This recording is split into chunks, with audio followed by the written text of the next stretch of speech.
downloaded the Buckeye Leafcast with your host, Andrew T. Evans, with special guest, Chris Stefanik. What's going down, sir? Just enjoying my weekend. How about yourself? Oh, about the same, sir. Just digesting this big win the Buckeyes had yesterday, which I can't wait to talk to you about. I know I'm ready to set the world on fire with this podcast. That's about the best way of putting it, because did Ohio State indeed set the world on fire yesterday with their 30-14 win over the Minnesota Golden Gophers. Ladies and gentlemen, here we are. It's another Buckeye Leafcast with your host. I am Andy Evans, and you know who is joining me, rocking the other side of the microphone, East Coast style. Going to break down this thriving, setting the world on fire, big Buckeye win. Of course, I'm talking about the man, the myth, the legend, Mr. Chris Stefanik. Andy, it's good to talk to you, my brother. It's always good to talk to you, sir, especially when we can break down an Ohio State win. Yes, Chris, it was not pretty, but the Buckeyes got the job done yesterday in Ohio Stadium. Your third-ranked, still undefeated Ohio State Buckeyes, 30. The Minnesota Golden Gophers, 14. Maybe not the outcome that we were expecting, Chris. I believe you had Ohio State scoring in the 50s, as did I, and they did not come close to that. It was a rather nail-biting win. After the first half was over, the Buckeyes clung to a 17-14 lead. They were able to shut out the Golden Gophers there in the second half and tacked on 13 more points in the second for that 30-14 win. But, Chris, your thoughts, your feelings, excuse me, I know you're going to break down this OSU win, as you always do, in prophetic fashion. Just give it to me, man. What are your thoughts after seeing what you saw yesterday? All right, well, first off, let me just say I learned a lesson in 2015. 2015, we were coming off of the national championship season. Everybody's like, we're a year early. Look, this team's really young. Everybody's back. We're going to get back-to-back national titles. Ohio State, all they did that year was go 12-1, beat Michigan, win the Big Ten. They didn't win their Big Ten, but they beat Michigan and won their bowl game and went 12-1 and had, probably the most talented Ohio State team that I ever got to witness on the field. And I was miserable the whole time. You're bringing up an extremely valid point, sir, one that has been running through my mind these last 24 hours. Right. But please proceed. Right. So, I'm looking at this team. They're 7-0. There's a whole lot of teams out there that right now would wish to be 7-0. I mean, this week was like bloodbath weekend. I mean, we can later on talk about all the teams that lost and even the teams that and despite all the teams that lost, there were several other teams that didn't win by 16 points. That just squeaked by Notre Dame, So, several teams I'm sitting here, I'm 7-0. We got the nation's second longest winning streak at 12 consecutive games, second only to Central Florida. Yep. We beat a conference foe 30-14, who they had a winning record coming into the game. Minnesota had a winning record. They're 3-3 now. They were 3-2 coming in. I'm going to be happy to enjoy this. Ohio State, there's a lot of issues they have. Honestly, it looks like they really just do one thing well. I should say great. They are great, probably the best team in the nation at passing the ball. Not real great at running the ball, not real great at stopping the run, not real great at stopping the pass. I guess they're probably pretty decent at special teams. But they're pretty much a one-trick pony. But you know what? I'm going to enjoy this team. I'm going to sit back and watch the best Ohio State passing attack that I've ever seen and enjoy it and enjoy the wins while they mount. Am I adjusting my expectations for this season? I think I am. I mean, we never really did like season predictions. In the past, we did season predictions. So I'm going to give you what my season prediction was coming in before I ever saw this team. My prediction coming in was that Ohio State was going to drop one during the regular season. And yep. I'd say the same. I would have said the same thing. Yeah, and I still feel like that's the case. And I'm thinking now, like 2 is on the table. And we'll get into what those 2 might be. Because, like, okay. for example, like if this team right now, granted, they've got time to improve. They don't have much time to improve. Their window for improvement is running out fast. This isn't like Virginia Tech in 2014 where second game of the season, right? Their window is running out fast. But they got time to improve. But if this team right now goes out on the field against Michigan's team right now, I don't think they win. I think that defense embarrasses Ohio State. I think they embarrass Ohio State. So they got a long ways to go if they want to beat Michigan. So I'm right now with how things sit right now, I'm counting that as a loss. And I think another loss before that is even on the table. So my expectations for this being a national championship year are out the window. I'm right now. I'm going to enjoy watching the prolific passing attack and hope that Ohio State can somehow pull out a Big Ten title and win over Michigan. That's what my expectation. That's my goal at this point. And I'm just like, hey, this team, it's not. They've got a national championship caliber offense, passing attack for sure. But that's it. Nothing else in this is a championship caliber unit on this team, right? So that's where I'm at. That's my summary of where I stand at this. And actually, I'm happy. I'm content with that. I'm like, you know what? I'm not. This isn't 2015. I'm not going to be miserable watching a 7-0 team. I'm going to enjoy what's something we've never seen before. Haskins shredding record books, and I'm going to enjoy the 12 consecutive wins. Where are you at? Urban said the same exact thing after the game during the post-game press conference yesterday, Chris. He said we're going to lose 2 games. I didn't hear that. Well, he said, "Yeah, right, Michigan, forget that one. We're going to drop that one this year, Buckeye Nation."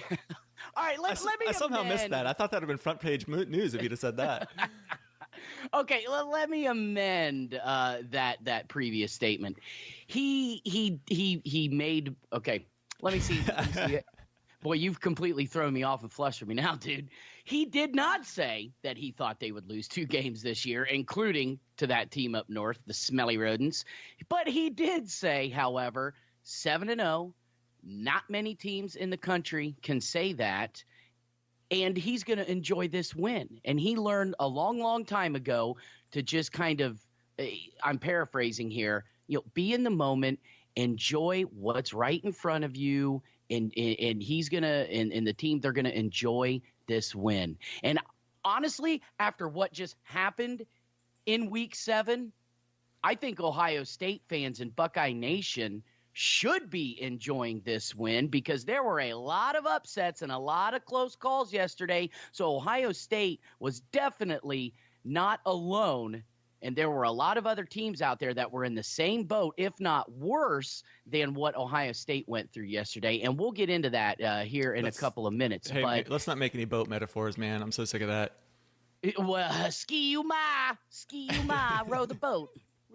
They came in. PJ Fleck, you are referencing, of course, Minnesota's current head coach that brought on the euphemism of ski you ma, row the boat, whatever the hell that means. I don't even know what row the boat means. Dude, speaking of that, what's up with on 4th down the defense raises their arm?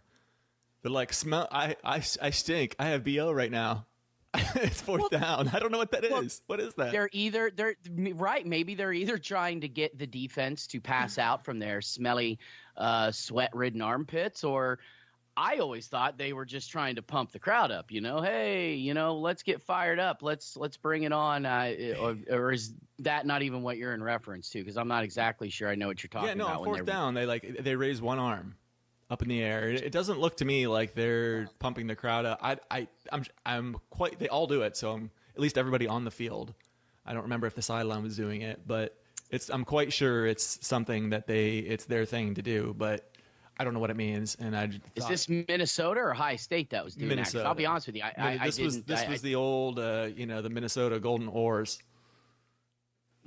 Okay. The freaking oar on the helmet. I'm sorry, I digress. We got way too much to talk about to spend time on this rowing metaphor. Yeah, I'll be honest with you. I completely missed that yesterday. But skip it. Move on. Everybody else knows what I'm talking about, but it's all right. We'll move on. We'll move on. Anyways, you mentioned Dwayne Haskins and what he's doing right now with this offense. Now is the only quarterback, Chris, in Ohio State history to throw for over 400 yards in a single game twice in the same season. In fact, twice ever. Twice in his career. And that's what I meant. Yeah. Not only twice in the same season, twice in an entire career. Before last weekend against Indiana, there had only been one time that a quarterback had thrown for over 400 yards in a single game. That was Art Schlichter, 1981.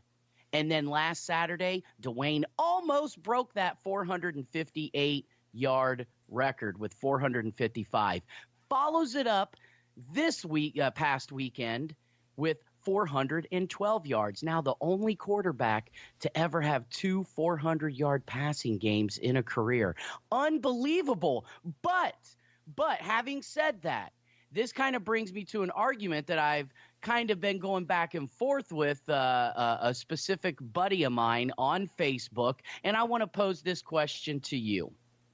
So Dwayne has been on fire. He is lighting up opposing secondaries. To your point, you were mentioning how prolific Ohio State's offense is. They are currently the second-ranked total offense in the country at almost 557 yards a game, largely due to the passing offense, which is third in the country at 371 yards per game, and Ohio State as a team third in the country in passing efficiency at a 186.7. So, yes, we know that Ohio State can throw the football. Dwayne is being pumped for the Heisman. And after throwing for over 400 yards, 3 touchdowns, and no interceptions this past Saturday against Minnesota, and the fact that Tua Tagovailoa got hurt in their game against Missouri and did not make an appearance for the remainder of the game. Who knows how long he might be out.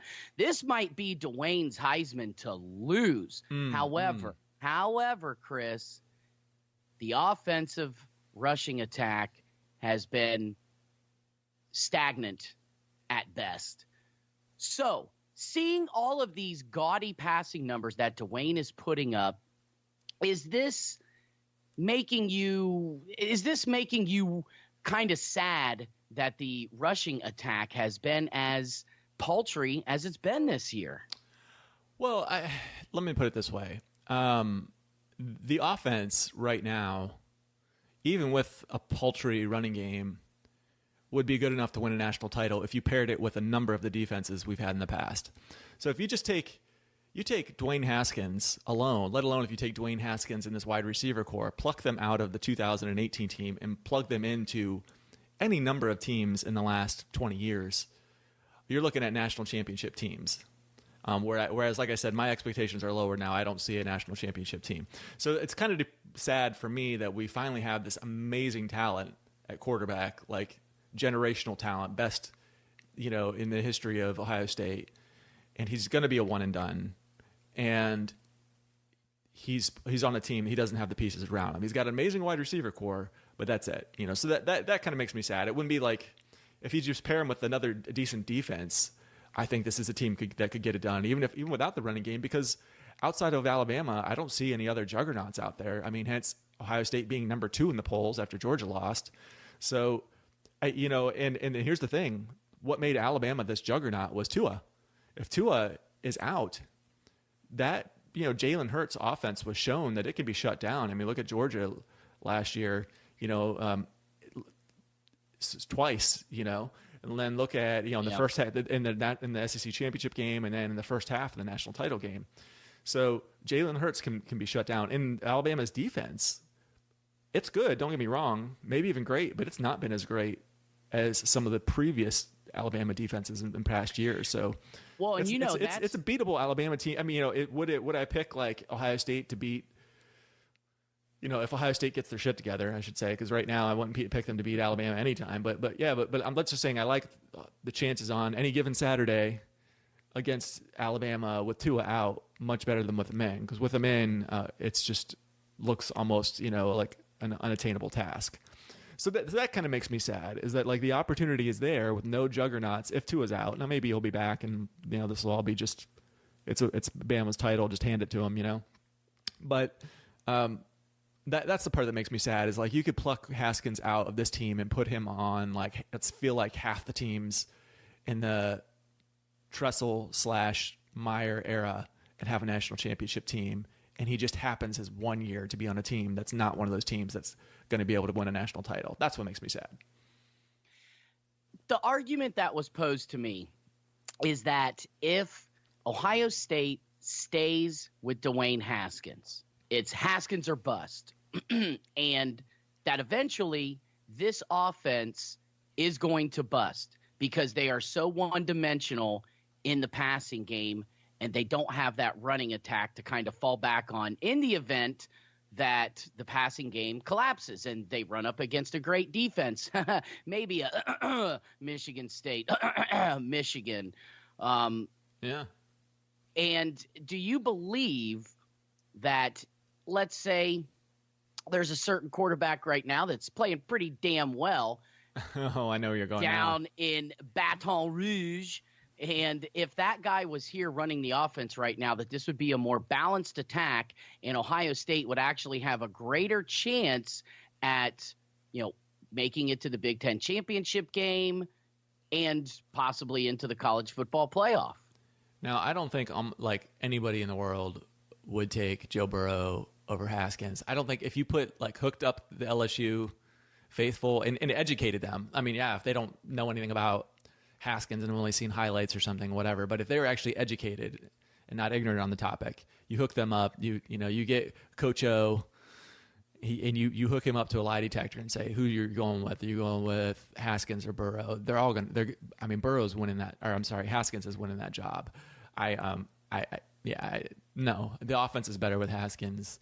Haskins is amazing. Burrow's great. Burrow's got moxie. Burrow's athletic.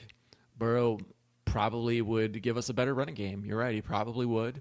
And the lack of a running game is probably going to lead to a loss at somewhere. If the defense doesn't, because coming into this game, while the offense line was not producing a lot of rushing yards, they were protecting him pretty well. They had some moments, they had some breakdowns versus TCU, they had some breakdowns versus Penn State, but for the most part, they gave Haskins the time he needed to throw. Well, oh my God. I mean, like, Prince has been one of the best linemen on this team, and they're saying maybe end of the first round kind of draft pick. He was shades of Penn State 2016 yesterday. Yep. He was a freaking turnstile. And it got into his head at one point because he was just whiffing, whiff, that you could tell he had lost confidence. It was in his head, and he had two false starts, could have had more. I saw a couple others where he was jumping and they didn't call it, which was surprising because usually like any little flint, you blink too hard and they give you a false start. And then I noticed that too. Yeah, and then he had holding calls. I mean, he was just like, he really, I think at that point it was in his head. And he's like, I can't block this guy, and he knew it. And then Mumford, who's been amazing, especially as a first-year starter, is giving me like really big hopes for the future with him, considering, as a true sophomore, what he's doing. Mumford goes down. Joss Alibe comes in, and he's a freaking turnstile. Very first play, gives up a sack, and was like shaky to say, putting it best, he was shaky the rest of the game. He was giving free passes left and right. So, I mean, I don't know. Kevin Wilson said he did a great job. Well, maybe that's what that kid needs to hear at this point. I don't know. You got to. It's coaching is a thing. Some kids you got to treat them rough. Some kids you got to treat them gentle. It depends on their demeanor. So maybe sure. It's everybody's different on how they respond. So you got to be a psychologist. Yeah. So maybe that's what he needs to hear to get his confidence up, because you need to be confident. But if our two tackles are turnstiles, I remember another game versus an elite team where we had tackles for turnstiles, and it was the 2006 national title game versus Florida. And, Troy Smith was an amazing passer, one of the best passers, if not the best passer that I had seen to date, for Ohio State, and he was not able to do anything. And you know what, if our tackles are turnstiles, Haskins is not going to be able to do anything. I don't care how good he is. So yeah, I mean, if against an elite team that can take away the run and we can't protect Haskins, yeah, it's good luck with that. I found myself, it was funny. I found myself kind of missing the read option at some points, watching Ohio State getting stuffed. I'm like, man, I cannot believe this. I feel like a total hypocrite after complaining about the read option for so long, but I'm missing the read option. and that was, I think, part of my buddy's argument was if they had Joe Burrow at the helm, the rushing attack would look better. You said so yourself. I admitted, yeah, I'm sure the rushing attack would look better because they would be running more read option. But my whole crux of the argument wasn't necessarily that it's because, Haskins in this offense, it seems, it doesn't seem they are so pass heavy, pass happy, dominant. It's just that the offensive line right now, you've got guys like Thayer Munford. You got a Malcolm Pridgeon who's a first-year starter who's been dinged up since the day he walked onto, OSU campus. You've got Michael Jordan making a switch from left guard to center. And unfortunately, I don't think Michael Jordan is a Remington Award candidate. And we really miss having two guys in Pat Elflein and Billy Price, who were Remington Award winners, that won the award their first year ever starting at the center position, and having guys like that could just be flip-flopped around on the offensive line as they were, especially Billy Price, switching to three different positions throughout his career and still being able to do what he did. We miss that kind of talent. And right now, unfortunately, there's not that kind of talent on the offensive line. Like you said, Isaiah Prince, I mean, dude, you're a senior, third-year starter, and up to yesterday's game, he actually had made vast improvements. In fact, during the last week, there was a guy who asked him, "Hey, Isaiah, your favorite website, Chris, Pro Football Talk, Pro Football Focus, or whatever it is, Pro Football Focus, has you graded out like at a 90-something and blah, blah, blah, blah, blah." And that was leading up to the Minnesota game. And, he gave, I've made strides and I made improvements and I just continue to work hard every day, given the obligatory response. And then we see what happens. This offensive line, they have issues. And my buddy tried to make the argument, well, they're too focused on the pass rather than being able to flip the switch into the run. Maybe that's the case. I don't know. I was never large enough to not only play football, but play on the offensive line. So I have no idea what it takes to be an offensive lineman with footwork and steps and this and that and, technique and what have you. But it just seems like this offensive line just does not have the caliber of talent like they've had in the last couple of seasons. I don't know what it is on the offensive line. I mean, I really would rather have Warner than Stud right now. I think Warner. And we talked about that last week. But they're not nasty. They're not road graders. The one guy that we know is a nasty road grader is Jordan, but I think you put him back at guard and he would help that running game out a lot. He'd give you somebody you could run behind. You hope that this game was an aberration for Prince and you put him side by side with Prince and you just run behind that right side of the line. But who are you going to put at center? I mean, is Josh Myers ready? Apparently not. Maybe if Brady Taylor gets healthy and comes back. I don't know. It seems like to me, I mean, the guards were awful coming in. I mean, that might be a little harsh, but the guards have not been good this year. Terrible, awful. But now they were awful yesterday, and now the tackles were awful too. I mean, there was a 4th and 1 where I swear to God, Knox got knocked backward 3 yards. 3 yards. I mean, that's going to blow up your play, obviously. And they're getting smoked. And the guy in the run game, they're getting smoked. Guys are whiffing. Guys are whiffing in the run game. That's another thing too. Like, it's one thing if you can't get a push, but at least get your body on the guy and hold him at the line of scrimmage, or only get packed up a yard. But to whiff in the run game, it's over. I mean, multiple times. How many times were are the running back knocked down in the backfield because 2 or 3 guys came in clean? So you got to target your guy, lock him up, and then start driving. And that's that's actually more important than being able to drive the guy out of the way, is just to lock him up, because then you have no chance if you miss the guy and you whiff. So at this point, they're not even doing that, let alone driving him out of the way. So yeah, I mean, the offensive line is not looking good. They did not look good in 2014 versus Virginia Tech, and by the time the playoffs came around, it was probably the best offensive line 1 through 5 that I had seen at Ohio State. Just pushing Alabama around the field, pushing Oregon around the field, dominating Wisconsin. And like one of the most embarrassing losses they've ever had, and that was a Wisconsin team that won the West. I don't see it, but that was the second game of the season, and that was with Coach Warner.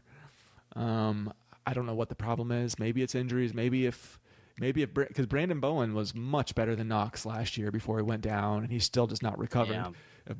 Maybe they somehow squeak through Purdue, use the off week to get healthy, and then you come out and start Brady Taylor and Brandon Bowen, and you get those 2 guards out of there, and you slide Jordan back over to guard.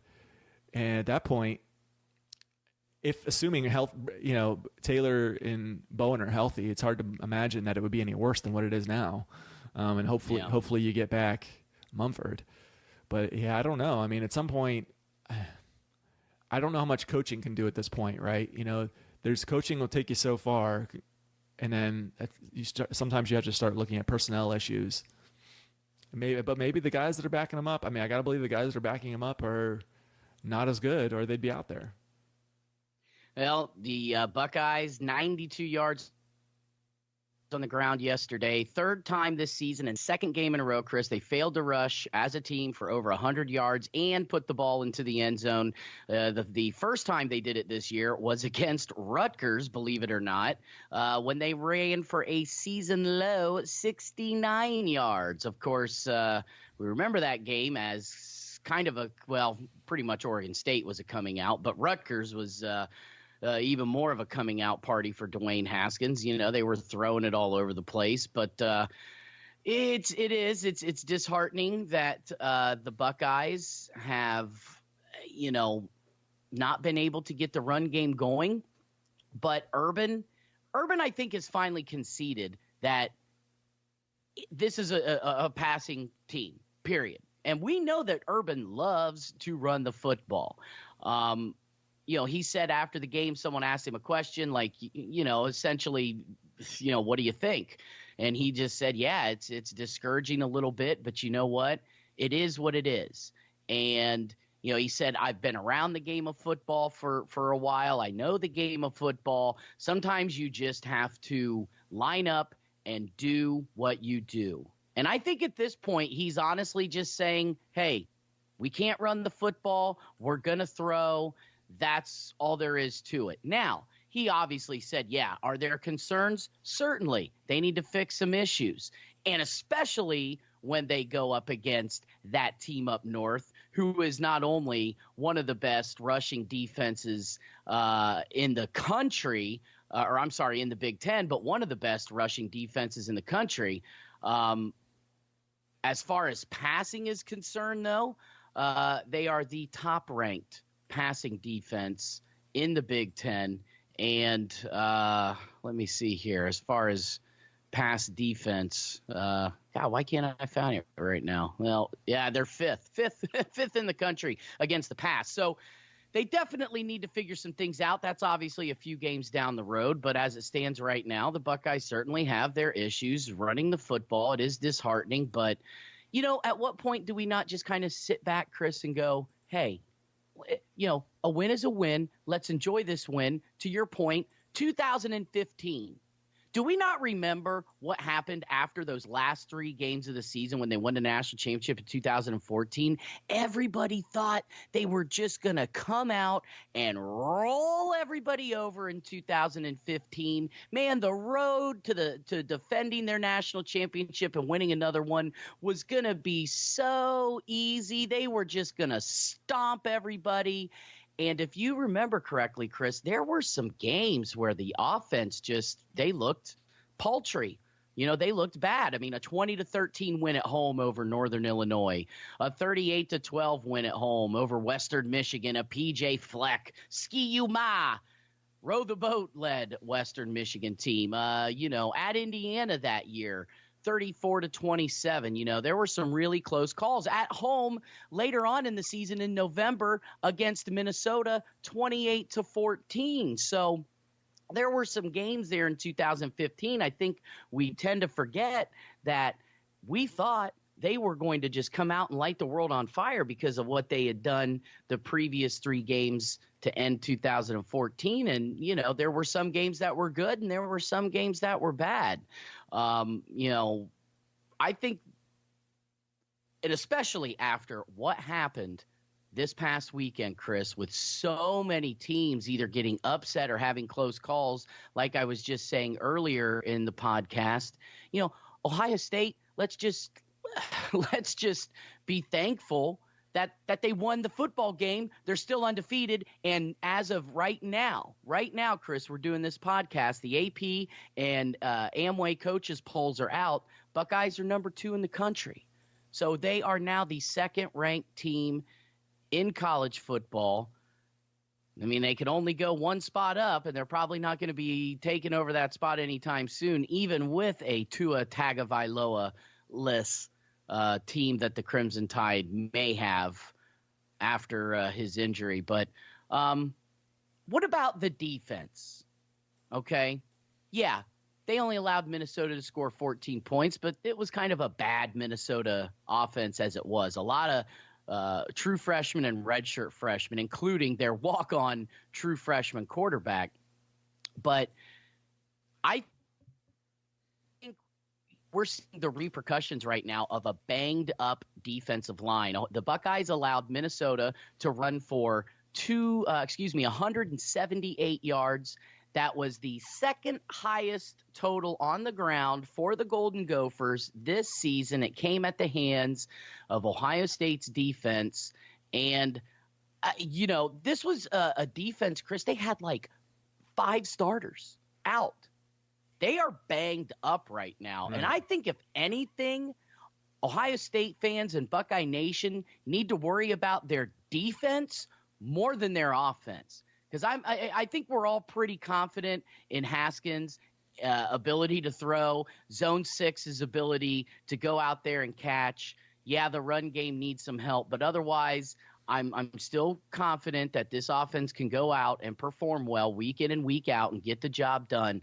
But the defense, believe it or not, especially the defensive line, where the strength of this defense was coming into this season, they're now this is I mean, Urban's trying to hold this defense together with duct tape and Elmer's glue.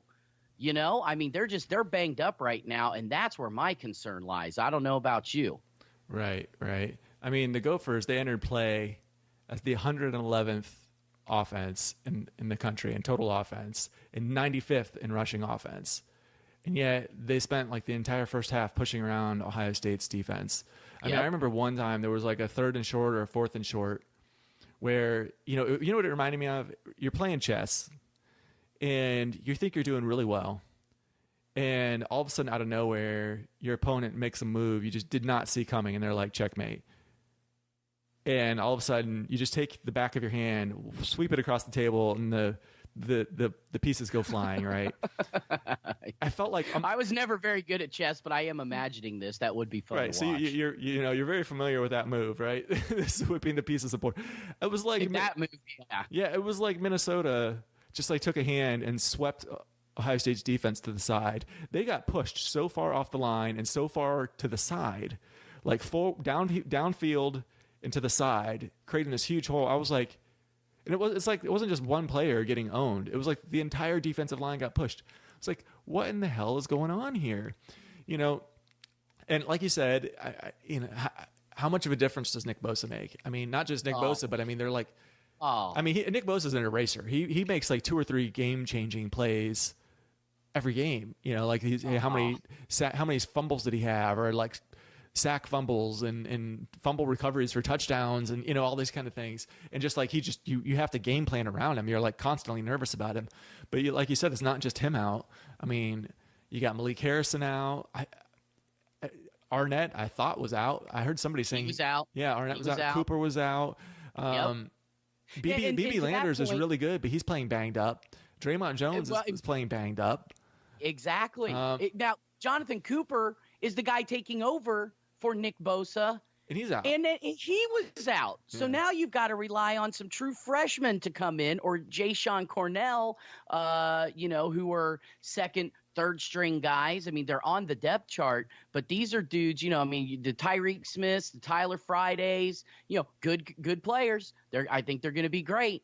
But to ask true freshmen to come in and step into the role of even a Jonathan Cooper who's been there for 4 years, that's tough to ask. Right. And I mean, to ask them to say, hey, we don't want any drop off as Nick Bosa goes out, and BB Landers and Draymond Jones are banged up. Those are like the top three defenders, right? Or I guess maybe after Young. Yeah. I mean, there's going to be a drop off. So there's that. And hey, on the bright side, they're making second half adjustments. While the first half was kind of a horror show, last week. It was bad. Offense was bad in the first half. Second half, they held them to 89 yards. This week, offense was bad. The defense was bad in the first half. Second half, they shut them out. So they're making adjustments. And, the slow start at some point is going to catch them, which is why I'm predicting a 1 or 2 losses this regular season. But they at least are making adjustments, and there's signs. There are some signs that things could be turned around. I'm actually less concerned in some ways about the defense than I am the offensive line, because I don't see any signs. The offensive line is getting worse, where I actually do kind of see the defense getting better, sans all the injuries. Here's what I'm saying. So the secondary is starting to come together a little bit, in my opinion. I think Okudah looked pretty good out there filling in. Was he perfect? No. Did he get burned a few times? Sure. But so was the guy that he's filling in for. Arnett was getting burned out there as well. I think Okudah looked pretty good to me. Sheffield looks pretty good. I mean, you hardly even see him targeted because he just knocks down his guy, right? Fuller, I think, is pretty good. I think we know what we have there. Isaiah Pryor made some mistakes, hurt them a few times, missed a tackle that led to a big run. But he's making strides. He's starting to look better. He looked better in the second half last week after he came in from being kicked out from that targeting call. He looked pretty good this time. He looks better than he did earlier in the season. He had that great interception, right? Dropped another one that was, oh my God, like that he couldn't have had an easier interception that he just dropped. But I guess that's why he's on defense. Yeah, right. But he's coming along. He's looking better. Wade had a little bit of a rough game, but that slant, he just never figured out the slant. But he's showing a lot of promise. Another young player, first year player, who I just think the more snaps you get him, the better he's going to get. So sure. I feel better about the secondary now. Is Marshawn Lattimore and Malik Cook are coming through that door? No, but this isn't the secondaries we've had in the past. But can they be good enough for us to win, to keep winning going forward? I think so. The defensive line, if we get healthy, is not a concern at all. So then it's just linebackers, and there was even a flicker of hope there. Justin Hilliard comes in for Malik Harrison. Yeah, your boy actually got some time on the field only because Malik Harrison was out. Right. But I'm telling you, like every time, like when we talked about this in the past, Hilliard's looked good when he's gotten mop-up duty. Granted, against lower quality players, but every time he's been out there, he's looked good. He came out and he looked pretty good. Was he perfect? No, but he played a lot better than. I thought he filled in formidably. Yeah, I mean, I thought he looked better than Warner has looked most of the year. He looked better than Tuff has looked most of the year. Honestly, he was more consistent than Malik Harrison. Malik Harrison he's like a feast or famine guy. He looks really great some plays, makes the flashy athletic play, and then is out of position or makes a boneheaded play on another. Hilliard was consistent, which is what this team needs. They need consistency. So I'm hoping the coaches see that. They they watch the film, grade it out, and he gets in the rotation more. And you know who we need to see less of, which I don't know why the coaches don't see this yet? Baron Browning. Oh my God, this guy should not be in the rotation. Every time I saw him, he was getting completely blocked and like not getting off his block. You know, he would just get completely swallowed up. I watched him several times, and he didn't make a play. I swear to God, he didn't make a play the whole game versus Minnesota. In the past, he's had one or two plays here and there, but in general, he's either been out of position, taking a bad angle, or getting blocked. You know, 2 tackles yesterday, 1 solo. Yeah, I mean he is not an Ohio State quality linebacker at this point in his career. Now, can he maybe turn it around down the road? I don't know. We'll see. He doesn't seem like he's got linebacker instincts. I know he's a physical freak, so I'm wondering if it isn't time to put him on the bulk up diet and move him to defensive end, because I think he could be like a what was it, Thaddeus Gibson type. Old Thad Gibson. Yeah, somebody you move from linebacker to defensive end, and they're all world kind of guy. Sure. I could see him terrorizing quarterbacks in that Rushman package because he's just so physically gifted. But he doesn't look like he's got the instincts for linebacker. So, but he needs to be out of the rotation. I'm sorry. He's just, let's say we get Malik Harrison back, give Browning snaps to Hilliard. My God. So hopefully we see that happen. But then it's just, the defense keep improving like they've been. Give Hilliard more snaps and get healthy. And keep, if they can have these second half adjustments come a little earlier, maybe we can make that in the, second quarter adjustments, guys. You know what I mean? How about first quarter adjustments? Yeah, you don't really have to wait. You don't have to just keep like doing what's not working until halftime. You can make the adjustments a little earlier if you see, it's not working. This may not be, you may not be aware of this, but you're actually allowed to make adjustments before halftime. One thing. So I noticed less of, Chris, was that. I was just gonna say I see hope. I see things improving on the defense, where I don't know that I'm seeing any hope on offense. On offense, I feel like this is what it is. Well, the one thing that I did notice that Greg Schiano was not calling as much of was that silly line everybody up on the line of scrimmage thing and leave the middle of the field wide open. He was stacking the linebackers in behind the defensive line a little closer, trying to stop the run. Yep. And he did make adjustments there in the second half, and that was good to see. And I think that's why Minnesota was not able to score at all in the second half. So that was good. Yeah. And then he had 2 safeties back at sometimes because he plays that press man where everybody's real uptight and you have a safety uptight on so there's only 1 safety back. He started mixing in some 2 safeties back, and that's all I've been asking. I haven't been saying like, oh, we should go back to the old bend don't break defense of drop everybody back, keep the play in front of you. I'm just saying mix a little of that in, keep the defense guessing, or the offense guessing. That's all I'm asking. And he started to mix that in a little bit in the second half. Well, one guy that was keeping a defense guessing, KJ Hill. Woo. Career day for the 4th-year junior from Little Rock, Arkansas. 9 catches, Chris, 187 yards, 2 touchdowns, including a crazy 36-yard catch where he had to turn around, catch the ball. He did it with one hand, zipped it in, scooted off for the score. Was that not pretty or what, dude? Yeah, not only that, he had to actually kick the ball off of his hand because it was sticking so much. Yeah. I've never seen anything like it. That was insane. Yeah, he said, hey, what do they call it? It's, a little bit of stickum on there, so he stuck it and said my God. Yeah, that was just a thing of beauty, man.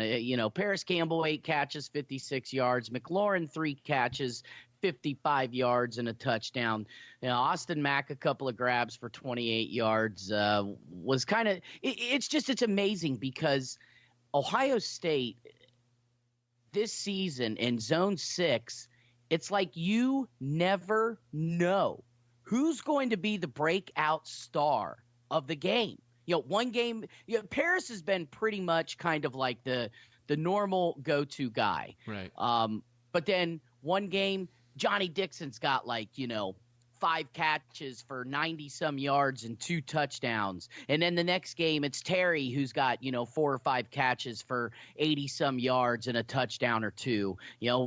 Then it's KJ who goes crazy. I mean, it's unbelievable that they, Kevin Wilson, Ryan Day, whoever else is involved in the offensive game plan, they are continually keeping defenses guessing when it comes to who Dwayne's going to throw the football to and who his main guy throwing the ball to is going to be that game. Right. And they had 4 TE catches in a game. When was the last time you watched an Ohio State game where the tight ends caught 4 balls? 4 balls in the same game. Luke Farrell with 2 for 37 and Rashad Berry 2 for 20. Yeah. That was great. Yeah, so they're mixing it up. You don't know who's going to catch the ball, but I will tell you what, though. KJ Hill, man, I wrote down on my sheet, and this was before the one-handed catch. I wrote down, I love KJ. Because I always take notes so much. I wrote that down, and later on, this is before he had 187 yards and 9 catches and 2 TDs and the highlight catch of the year, and the best end zone celebration of the year. This was before all of that. I wrote that down. And I mean, this guy, you're right. You don't know who's going to go completely off week to week. But did you know that Hill has at least 4 receptions in every game this season? Mm-hmm. Yeah. 4 in every. So that's pretty consistent. And last year, he only led the team in catches last year as well. So this is kind of the go-to guy. I mean, I know it seems like you don't have a go-to guy, but if there is one, it's him. And this is Haskins, as gaudy as these numbers have been for Haskins. It's not like he's getting perfect games from the people around him. Every game we're getting drops, and this was another game. There was at least 4 drops in this game, and he still put up, the numbers he did, 400 yards passing. But who hasn't dropped the ball? KJ Hill. When have you seen KJ drop a pass? I'm just thinking about this, ever. Has this guy ever dropped a pass? He probably has at some point, but I'm one of the things is I was looking at this receiver core and just totally enjoying them. And I'm like, well, we're going to lose a lot of them. But, next year it'll be fun because we'll have Ben Victor and Mack and KJ Hill back. And that's a pretty nice starting 3 right there. I'm looking at this team and I'm looking at Dwayne Haskins, barring injuries being gone in the spring. And I'm like, man, if I'm KJ Hill after this year, knowing Haskins is gone, what are you coming back for? I guess maybe you want to win a national title and they don't get it done this year or something. He doesn't want to go out losing to Michigan. Let's say that happens. Or, I don't know. But I think when's his stock going to be higher? It's not going to be, he's got Dwayne Haskins right now. He's getting 4 catches a game. I think we might be seeing, the seniors, Dixon, Campbell, McLaurin, and Hill all gone. So it could be a completely different receiver core and completely different quarterback next year. But let me tell you what, don't discount Austin Mack and Benjamin Victor leaving too. I mean, those guys are juniors. They could skate out the door as well. I'm not saying that's going to happen, but to your point of KJ sticking around, especially if Haskins doesn't stick around, right. Does Austin Mack are Austin Mack and Ben Victor totally ready to go to the NFL? I think they would need 1 year of growth, right. But given that they would then have to start catching passes from possibly Tate Martell next year. Their stock's not going to go up. That's the thing. Exactly. How can their stock possibly go up? And right now, Hill is on a 27-game streak for consecutive catches. It's what more does he need to do to improve his stock? I think he's got that highlight catch now. At some point you have to just take the money. At some point the money is too good, and I just don't see. It's what would you be coming back for? Let me tell you what, KJ Hill was the one guy. Honestly, as crazy as this is to say, but after yesterday, the doubts have been erased. KJ Hill was kind of that one guy where I thought, okay, he's a very, very, very good college wide receiver. Not sure if it's going to translate into a pro career or at least, to the extent of, hitting the field, maybe be a practice squad guy at the NFL level, something like that, at least do enough consistently to make a roster, but you're never really going to see him out there, making plays.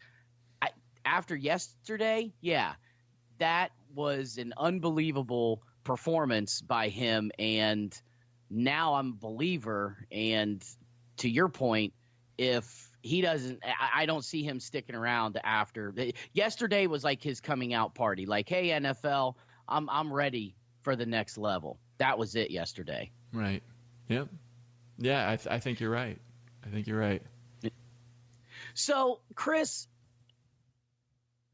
what was it like after initially seeing Ohio State win by 16 and then seeing everything happen that happened yesterday, where eight teams in the top 25 lost, including 4 teams in the top 8, and 3 of those teams in the top 10 had scares even worse than Ohio State against unranked teams. You had Texas going down to the wire with unranked Baylor. You had Central Florida having to scrap and scrape and come back from a 15-point deficit to win by 1 point against a, I think at the time they were like 4-2 Memphis team. You had Notre Dame at home against Pitt losing for a majority of the game, and then finally, with under 6 minutes to play, complete a 35-yard touchdown pass and end up ultimately winning the game at home 19-14 over, a 3-3 Pitt team. And then, of course, there's our Penn State Nittany Lions losing at home after having a week off to Michigan State. And I'm sorry I got to bring this up, but as per a little back and forth Facebook conversation I was having with a fellow Facebook friend, you jumped in on it, which I have no problem with. I love it when people start getting together on Facebook and everybody starts talking about things. And you, sir, did say that you were not scared of Sparty after yesterday.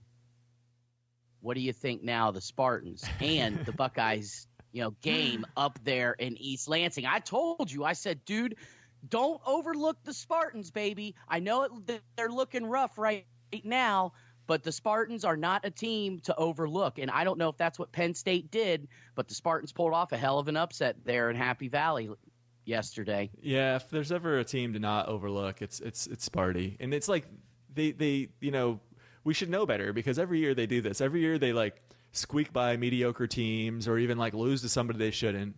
And then they play really tough teams and they squeak by them and beat them. And it's like, yeah, it's just, I think it's part of D'Antonio ball. It's somewhat not dissimilar to Tressel ball, And, yeah, seriously. And, you can definitely tell he's a Tressel disciple, but it works. So it has you doubting them. I mean, remember 2002, they were the Buckeyes, right? Where they just squeaked by everybody all their way to a 14-0 national title. Mm-hmm. Sparty, they do that to you. You don't think they're that good, and then they beat you. So, yeah, I think I was wrong. I'm now scared of Sparty. I'm now scared of everyone.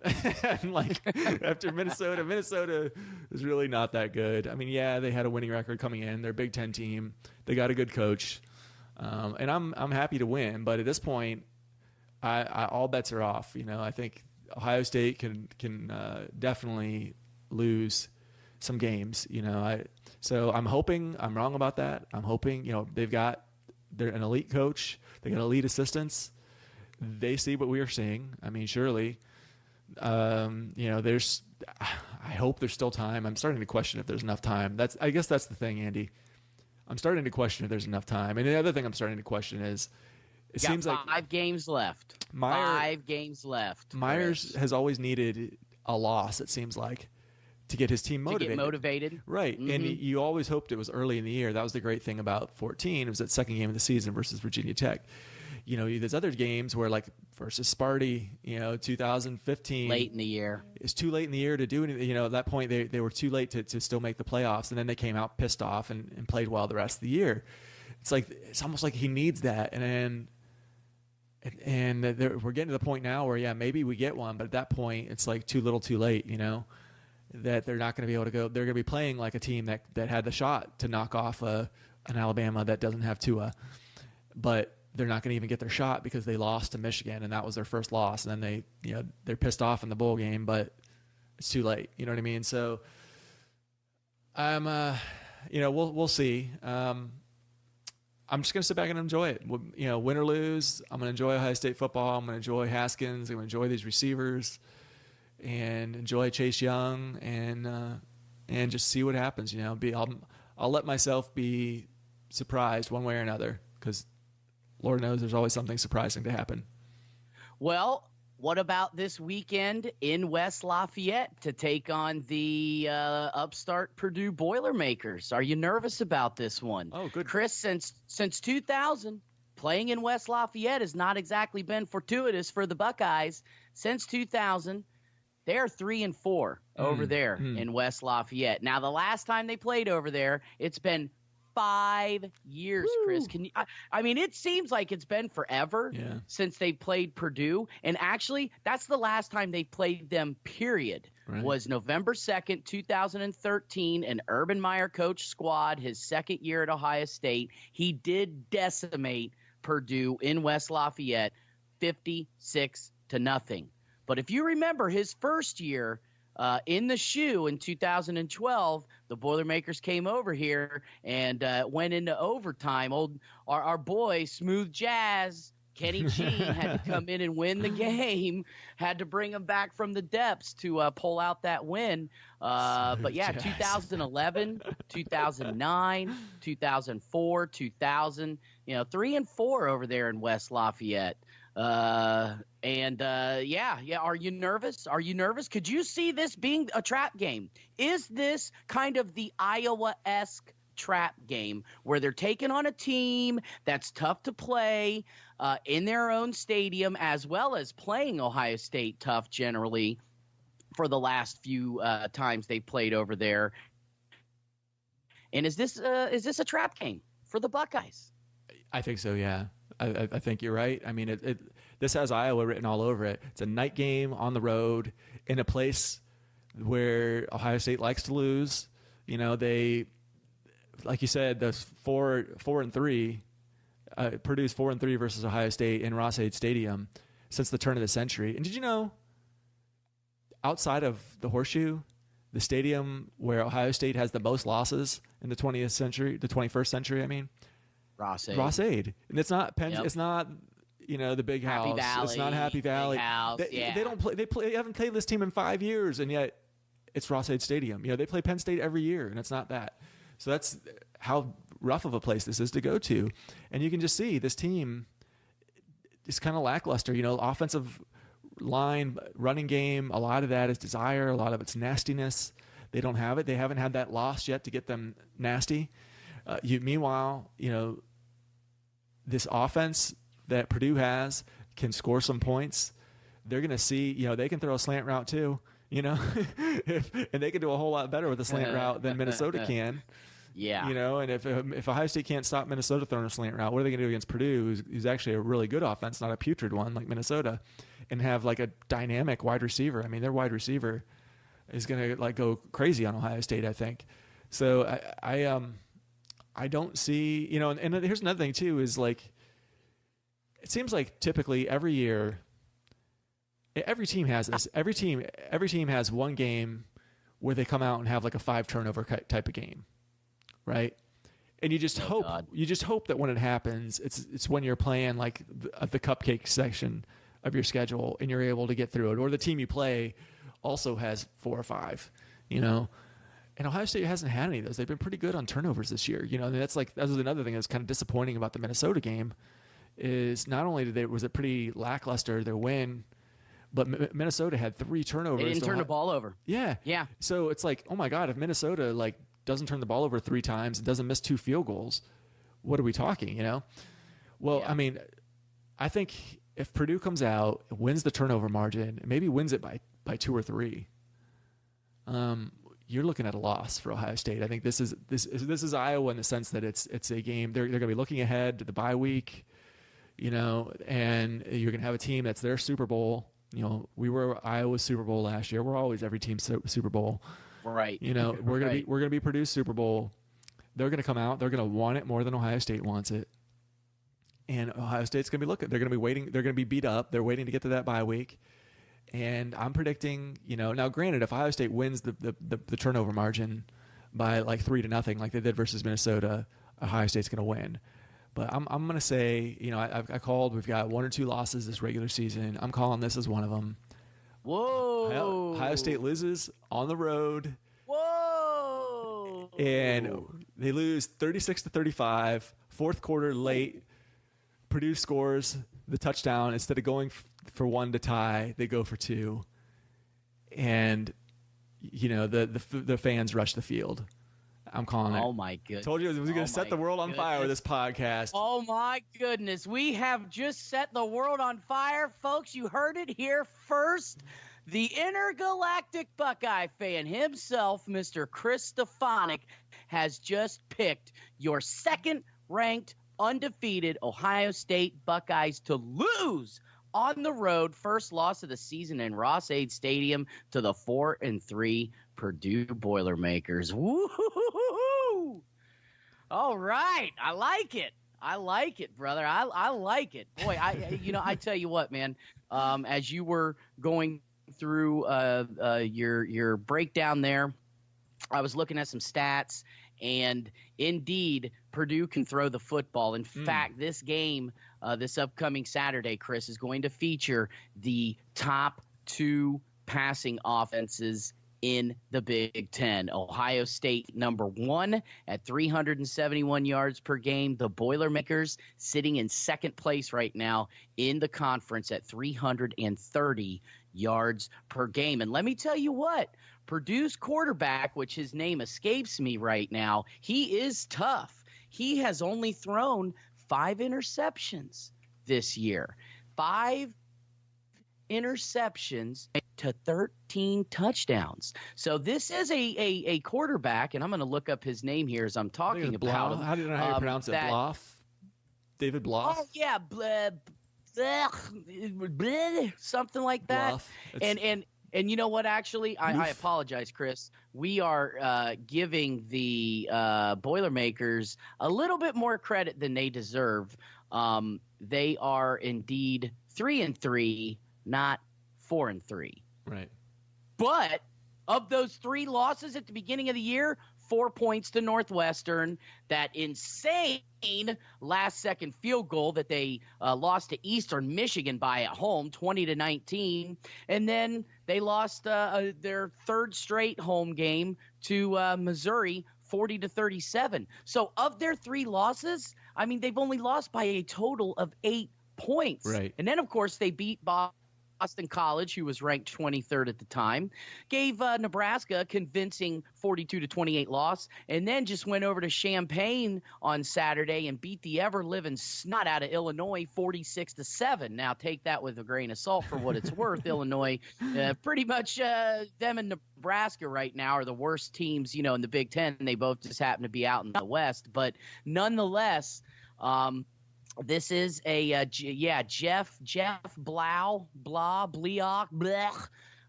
He can sling the rock, man. He is a good quarterback. So Ohio State better be careful, because as we've seen, their passing defense, just their defense overall. Yeah, this is not a championship level defense. Buckeyes right now giving up 221 yards a game through the air, which is good for about halfway through in the conference. Purdue, however, giving up 267 yards a game. But this is an interesting stat. Purdue has given up 7 touchdowns on the year. They've got 8 picks. So their secondary has picked off more passes than they've allowed touchdowns. Ohio State, 8 touchdowns allowed, 6 like interceptions. I said, I'm picking Ohio State to lose the turnover battle. Now, if Ohio State wins the turnover battle, I feel less 35 Ohio State. I feel less good about this, but I'm thinking this one has upset written on it. Everybody's gonna know the name, of that Rondale Moore. as he's going to just have a career day. Rondale Moore, let me see here. He's leading Purdue in receiving, 45 catches, 558 yards, 5 TDs, but he's an NFL player. So he's a guy, he is somebody, may even be like, a high kind of first round player. He's good. And I said Purdue's quarterback's name was Jeff Blau. It's David Blau, blocked, blah, blah, whatever. David, not Jeff. And, this dude's sitting right behind Dwayne Haskins in passing efficiency right now. He actually himself, 10 touchdown passes, 2 interceptions on the year, Chris. Pretty good ratio. That is a damn good ratio. He's thrown 68% of his passes complete for 1,695 yards. And like I said, he's sitting right behind Dwayne Haskins in passing efficiency. And to your point, Rondale Moore, second in the Big Ten right now in average yards a game. He snagged 45 passes for 558 yards, 5 touchdowns. Averages 7.5 yards a catch. So yeah, this is a dude that, they better look out. They better look out. Ohio State better look out for this Purdue team, or else I think this is a trap game as well. I didn't just say that just to kind of elicit a response. I really do see this as being their Iowa-esque trap game for the season. However, I can't do it. I just cannot predict the Buckeyes to lose. However, I do see them having a lot tougher game than what we thought, they were going to have the last couple weekends. Everybody, oh, yeah, Ohio State, it's Indiana, it's Minnesota. Well, now that we've seen, with the defenses banged up as they are, and, Big Ten defenses now are stymieing Haskins a little bit more than what we've seen him get stymied. Although, yeah, he just threw for over 400 yards in each game. I think that Purdue's defense, even though they're not great, their passing defense right now is, let's see here. Yeah, their passing defense, dude, they're like 10th in the conference right now. 267 yards through the air. So, and their rush defense is average too. Ohio State might be able if they get some of these offensive line issues resolved, might be able to run for a little bit against them. But I see this as being another Donnybrook could come down to the wire. But I'm going to go ahead and take the Buckeyes by. I'm going to take them by a touchdown in this game.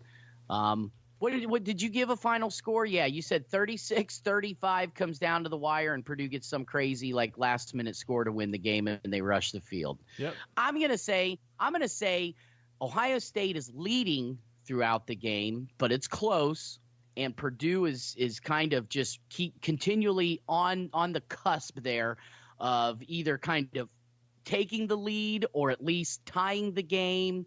I think Ohio State fends them off. But Purdue is driving down the field there late in the game. But the Buckeyes come through and win the ball game 30-23.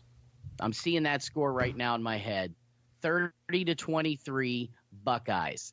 And I think that Dwayne Haskins, a lot of people are going to question the offense because I think Purdue's defense will stymie him, even though they're not a great defense. I still think that they're going to throw some different looks. And like you said, it's because it's Ohio State and Purdue's going to play them like this is their Super Bowl. They're going to play out of their minds. You might see Haskins throw a couple of picks. The offense is going to look a little wishy-washy, but they're going to do just enough to hold off the Boilermakers down the stretch, and they're going to win the football game 30-23. I like your prediction better, but I hope I'm wrong.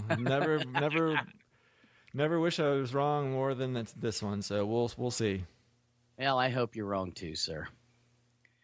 I hope you're wrong, too. But that's going to do it for this edition of the Buckeye Leafcast. Ladies and gentlemen, thank you for downloading this edition of the show. You can check us out on YouTube. You can check us out on iTunes. And, Chris, if they want to check you out, get a little more intergalactic Buckeye fan up in them, where can they go?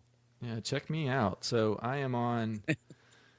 I have another podcast called Choice Conversations. It's a personal development podcast. So anywhere where you would find podcasts, you can find me, iTunes, Stitcher, et cetera, your whatever your podcast app of choice is, or you can go to choiceconversations.com. So I would love to have you come on over to Choice Conversations, and I'll help you improve your life in all areas. And maybe they can come over and tell you how wrong you were when the Buckeyes win again this weekend. Yeah, that would be great. I would love that. Please do. That would be a nice choice conversation to have with you. Yeah. For sure. This edition of the Buckeye Leafcast also brought to you by Christie's Cleaning Services, LLC. It's not clean until it's Christy clean. Be sure to visit her Facebook page at Christie's Cleaning Services, LLC. And also for your premier source for sports in and around the Central Ohio area and beyond, be sure to check out the fine folks, including myself, at Columbus Wired. We are on YouTube. We are on Twitter. We are on Facebook. We're everywhere. Columbus Wired. Be sure to check us out. So, Chris, there you have it. Another rousing edition of the show. I appreciate you coming on and talking shop as always. And let's hope that we're celebrating another big win come next Sunday. I hear you, man. I'll be with you. Let's leave them like we always do, sir. O-H. I-O. Go Bucks! Back to Ohio State, to old Columbus town, to the stage to hear the band, by far the finest in the land. I want to go back to Ohio State, to old Columbus town. I want to go back, I gotta go back to old